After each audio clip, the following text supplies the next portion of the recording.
করতে না করতে, যেতে না যেতে, দেখতে না দেখতে, বলতে না বলতে, আমরা যে এরকম বলি না, আমরা এরকম বলি না, এই কথাগুলো আমরা এই স্ট্রাকচারে ইউজ করব, মানে এই নিয়মে আমরা ইংলিশে সাজাবো।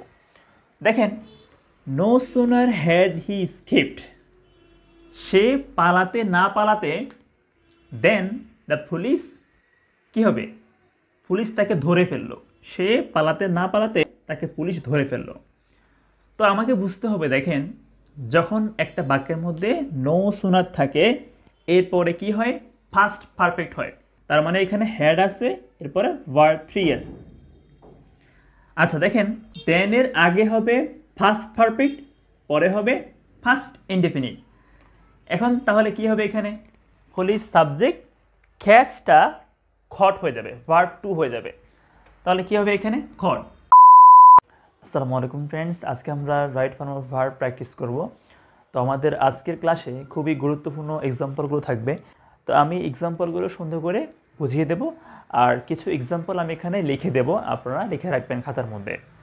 আচ্ছা দেখেন, first example, I had my car steal. এখানে স্টিল ব্র্যাকেটে দিল।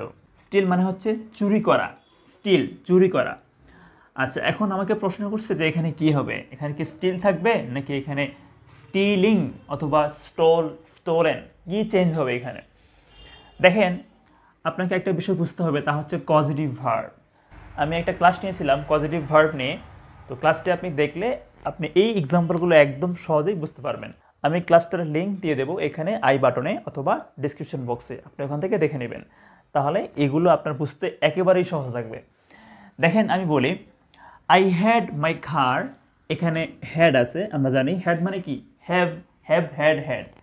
যদি হ্যাভ এর পরে ব্যক্তি থাকে, ব্যক্তি, তাহলে এরপরে ভার্ব 1 হয়। বাট যখন বস্তু থাকে তখন এরপরে ভার্ব 3 বসে। আপনি দেখেন তো এখানে হ্যাভ এর পরে, এখানে হ্যাড আছে, হ্যাড মানে হচ্ছে মূলত হ্যাভ। তো হ্যাভ এর পরে এখানে ব্যক্তি নাকি বস্তু, মাই কার আমার গাড়ি একটা বস্তু না, তাহলে এরপরে কি হবে, ভার্ব 3 হবে। তাহলে এখানে স্টোলেন হবে, steal, stole, stolen. I had my car stolen. আচ্ছা এরপর সেকেন্ড এক্সাম্পল দেখেন, they made me send the email, তারা আমাকে দিয়ে ইমেইলটা পাঠালো। এটাও পজিটিভ ভার্ব। আপনি পজিটিভ ভার্ব পড়লে এটা একদমই সহজ লাগবে। দেখেন, they made me send the email. যদি কোনো বাক্যের মধ্যে মেড, আমাকে বলুন তো মেড মানে কি, মেক না, make, made, made, verb 1, verb 2, verb 3। যদি কোনো বাক্যের মধ্যে মেক থাকে এবং এরপর যদি অন্য কোনো ভার্ব আসে, মেইন ভার্ব আসে, তাহলে ওটা অবশ্যই বেস ফর্ম ভার্ব 1 বসবে। এখানে সেন্ডটা বসে যাবে, কোনো চেঞ্জ হবে না। সেন্ড হচ্ছে ভার্ব 1, সেন্ড, সেন্ট, সেন্ড, এটা এখানে বসে যাবে, কোনো চেঞ্জ হবে না। তাহলে কি হবে, they made me send the email. আচ্ছা এরপর দেখেন, Rakib is expert at drawing pages and play cards. কি হবে এখানে? দেখেন এখানে একটা মোস্ট ইম্পর্টেন্ট কথা বলি, আপনাকে জানতে হবে হোয়াট ইজ প্যারালালিজম, সমতাকরণ কি, আপনাকে বুঝতে হবে। এই সমতাকরণ হচ্ছে অ্যান্ড, বাট, অর, এই কনজাংশনগুলো যখন বাক্যে থাকে তখন এদের আগে এবং পরে একই পার্টসিপিয়াস হয়। মানে হচ্ছে যদি আগে বলে জেরান্ড তাহলে এরপরও জেরান্ড হয়। যদি এদের পূর্বে কোনো ভার্ব থাকে তাহলে এরপরেও কি থাকে, ভার্বই থাকে। যদি এদের পূর্বে অ্যাডভার্ব থাকে পরেও অ্যাডভার্ব, অ্যাডজেক্টিভ থাকলে পরেও অ্যাডজেক্টিভ, নাউন থাকলে পরেও নাউন। এইটা হচ্ছে সমতাকরণ বা প্যারালালিজম। আচ্ছা এখন দেখেন, Rakib is expert at driving. এখানে অ্যাট কি বলুন তো, প্রিপোজিশন না, আমরা কি জানি প্রিপোজিশনের পরে জেরান্ড হয়।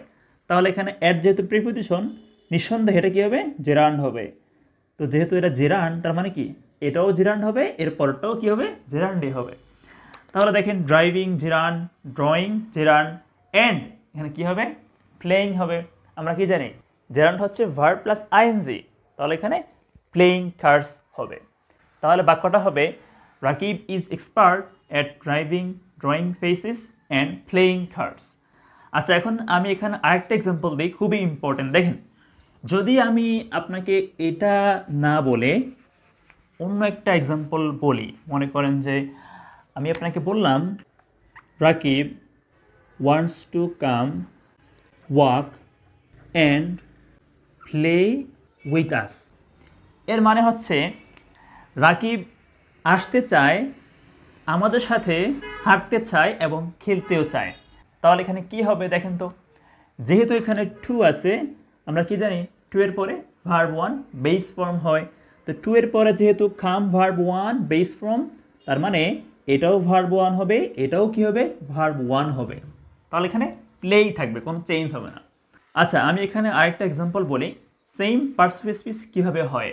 দেখেন, যদি আমি বলি যে learning English is necessary, significant and dash, এরপরে ব্র্যাকেটে বললাম ইম্পর্টেন্স, বললাম ইম্পর্টেন্স, গুরুত্ব, নাউন।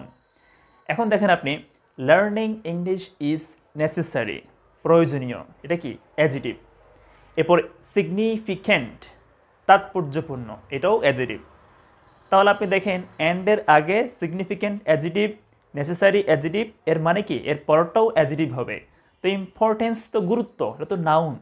এই ওয়ার্ডের অ্যাডজেক্টিভ হচ্ছে ইম্পর্ট্যান্ট, গুরুত্বপূর্ণ।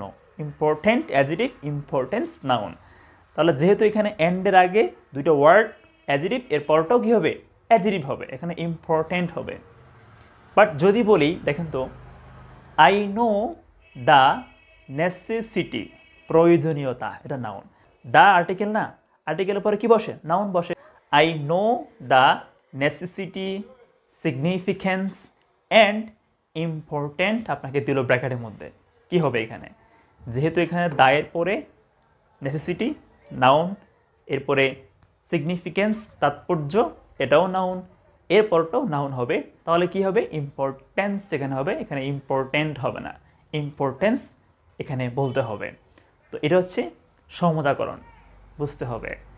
আচ্ছা দেখেন, no sooner had he escaped then the police catch him. কী হবে এখানে দেখেন, আমাকে একটা বিষয় বুঝতে হবে, তা হচ্ছে একটা কাজ করতে না করতে, যেতে না যেতে, দেখতে না দেখতে, বলতে না বলতে, আমরা যে এরকম বলি না, আমরা এরকম বলি না, এই কথাগুলো আমরা এই স্ট্রাকচারে ইউজ করব, মানে এই নিয়মে আমরা ইংলিশে সাজাবো। দেখেন, no sooner had he escaped, সে পালাতে না পালাতে, দেন দ্য পুলিশ, কি হবে পুলিশ তাকে ধরে ফেললো। সে পালাতে না পালাতে তাকে পুলিশ ধরে ফেললো। তো আমাকে বুঝতে হবে, দেখেন যখন একটা বাক্যের মধ্যে নো সুনার থাকে, এরপরে কি হয় ফার্স্ট পারফেক্ট হয়। তার মানে এখানে হ্যাড আছে, এরপরে ভার্ব 3 আছে। আচ্ছা দেখেন, দেন এর আগে হবে ফার্স্ট পারফেক্ট, পরে হবে ফার্স্ট ইনডেফিনিট। এখন তাহলে কি হবে এখানে, পুলিশ সাবজেক্ট, ক্যাচটা খট হয়ে যাবে, ভার্ব 2 হয়ে যাবে। তাহলে কি হবে এখানে খট, CAUGHT, খট, পুলিশ খট হিম, এটা হবে আমাদের answer. No sooner had he escaped. আপনি দেখেন, আপনাকে পরীক্ষার মধ্যে এখানেও ওরা ড্যাশ দিতে পারে।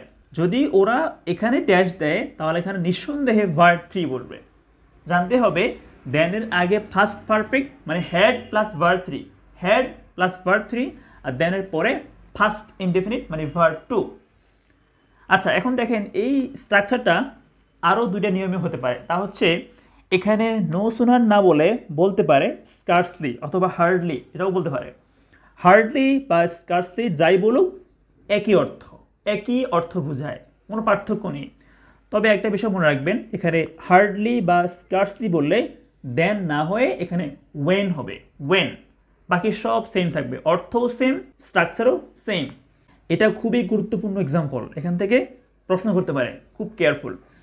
আচ্ছা এরপর দেখেন, they had come before I call, আমি কল করার আগে তারা চলে আসলো, তারা আসলো। এখন এখানে কি হবে দেখেন, বিফোর আছে এখানে, বিফোরের আগে যদি ফার্স্ট পারফেক্ট হয়, তাহলে এর পরে ফার্স্ট ইনডিফিনিট হবে, ফার্স্ট ইনডিফিনিট। তাহলে কি হবে ভার্ব 2 হবে, তো এখানে কল্ড হয়ে যাবে, called. they had come before I called, যদি ওরা এটা দিয়ে দেয় আর এখানে ড্যাশ দেয় তাহলে এখানে কি বসবে, এখানে ফার্স্ট পারফেক্ট হবে, মানে হচ্ছে এখানে হ্যাড প্লাস ভার্ব 3 হবে, এখানে কাম হচ্ছে ভার্ব 3। আচ্ছা এখানে আমি আরেকটা কথা বলি, তা হচ্ছে যদি বিফোর না দিয়ে আফটার দেয়, আফটার, তাহলে আফটারের পরে হবে ফার্স্ট পারফেক্ট, আগে হবে পাস্ট ইনডিফিনিট, জানতে হবে এটা। আচ্ছা এরপর দেখেন, you look as if you see a ghost, তোমাকে দেখে মনে হচ্ছে তুমি যেন একটা ভূত দেখেছো। আচ্ছা এখন দেখেন কি হবে, এখানে জানতে হবে আমাকে অ্যাজ ইফ অথবা অ্যাজ দো এর অর্থ হচ্ছে যেন, অর্থ হচ্ছে কি যেন। ইউ লুক তোমাকে দেখাচ্ছে যেন তুমি একটা ভূত দেখেছো। দেখেন যদি কোনো বাক্যের মধ্যে অ্যাজ ইফ অথবা অ্যাজ দো থাকে, এগুলো বাক্যের মাঝখানেই বসে, অ্যাজ ইফ অথবা অ্যাজ দো থাকে, তখন এদের আগে যদি প্রেজেন্ট ইনডিফিনিট থাকে তাহলে অ্যাজ ইফ এর পরে পাস্ট ইনডিফিনিট হয়ে যাবে। যদি অ্যাজ ইফ অথবা অ্যাজ দো এর আগে পাস্ট ইনডিফিনিট থাকে তাহলে এর পরে ফার্স্ট পারফেক্ট হয়ে যাবে, খুবই গুরুত্বপূর্ণ। আচ্ছা এখন দেখেন ইউ সাবজেক্ট, লুক হচ্ছে ভার্ব 1, লুকড ভার্ব 1, তাহলে সাবজেক্ট প্লাস ভার্ব 1 মানে কি প্রেজেন্ট ইনডিফিনিট টেন্স, তাহলে এরপরে ফার্স্ট ইনডিফিনিট হবে।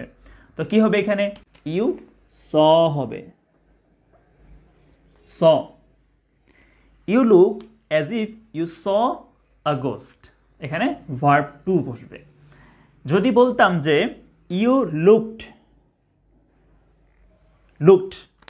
আচ্ছা সুন্দর করে লিখে দিই না, লুকড অ্যাজ ইফ, এখন এখানে ভার্ব 2 আছে না, ইউ লুকড, তোমাকে লেগেছিল, মানে তোমাকে এমন লেগেছিল যেন, তোমাকে এমন দেখাচ্ছিল যেন তুমি ভূত দেখেছিলে।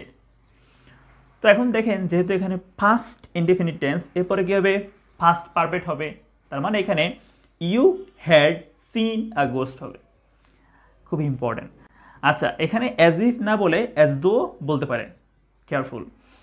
এরপর দেখেন last example, since she was tired she took some rest, sorry এখানে টুক না, এখানে ঠিক হবে, আমি তো এখানে অ্যান্সারটাই বলে দিলাম, এখানে আপনাকে ওরা প্রশ্নের মধ্যে ঠিক দিবে। আচ্ছা এখন বলছে এখানে কি হবে, দেখেন যদি কোনো বাক্যের শুরুতে সিন্স থাকে এর অর্থ হয় কি যেহেতু।